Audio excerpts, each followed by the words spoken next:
जय माता दी। आज हम आपके लिए लेकर आए हैं नवरात्रि के उपलक्ष्य में दूसरी शक्ति यानी कि माँ ब्रह्मचारिणी की कहानी।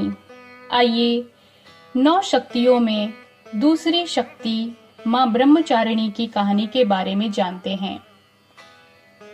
ब्रह्मा का अर्थ होता है तपस्या। माँ दुर्गा का यह स्वरूप भक्तों और सिद्धों को अनंत फल देने वाला है। इनकी उपासना और पूजा से तप, वैराग्य, सदाचार और संयम की वृद्धि होती है।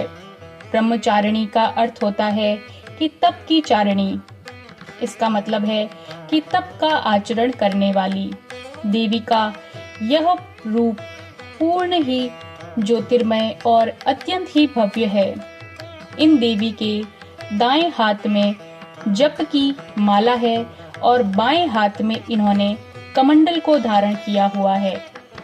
पूर्व जन्म में माँ ब्रह्मचारिणी ने हिमालय के घर पुत्री के रूप में जन्म लिया था तथा नारद जी के उपदेश से भगवान शंकर को पति रूप में प्राप्त करने के लिए घोर तपस्या की थी।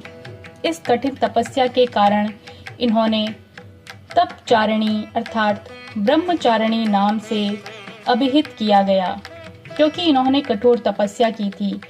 1000 वर्ष तक इन्होंने केवल फल फूल खाकर ही बिताए और 100 वर्षों तक केवल जमीन पर रहकर शाख पर ही अपना निर्वाह किया। कुछ दिनों तक कठिन उपवास रखे और खुले आकाश के नीचे बारिश और धूप के घोर कष्ट सहे।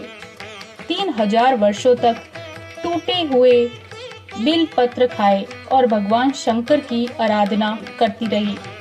इसके बाद तो इन्होंने सूखे बेल पत्र खाना भी छोड़ दिया। कई हजार वर्षों तक इन्होंने निर्जल रहकर, निराहार रहकर तपस्या की। पत्तों को खाना छोड़ देने के कारण इनका नाम अपर्णा भी पड़ गया। इतनी कठोर तपस्या के कारण माँ ब्रह्मचारिणी का शरीर जो है वो एकदम ही क्षीण हो गया। देवता, ऋषि, मुनि सभी ने ब्रह्मचारिणी की तपस्या को अभूतपूर्व पुण्य कृत्य बताया और बहुत ही सराहना की और कहा कि हे देवी, आज तक किसी ने इस तरह की कठोर तपस्या नहीं की है। यह तुम्ही से संभव हो पाया है और तुमने ही इसे संभव बनाया है। तुम्हारी मनोकामना जरूर ही पूर्ण होगी और भगवान शंकर चंद्रमौली तुम्हें पति के रूप में जरूर प्राप्त होंगे। अब तपस्या छोड़ो और घर लौट जाओ। जल्द ही तुम्हारे पिता तुम्हें बुलाने के लिए आ रहे हैं। इस कथा से, इस कहानी से हमें यही समझने मिलता है कि जीवन के कठिन संघर्षों में भी मन को विचलित नहीं करना चाहिए। माँ ब्रह्मचारिणी ने जिस प्रकार कठोर तपस्या की और उन्हें सिद्धि प्राप्त हुई, इसी वजह से दुर्गा पूजा के दूसरे दिन माँ ब्रह्मचारिणी के इस रूप की उपासना की जाती है। जय माता दी।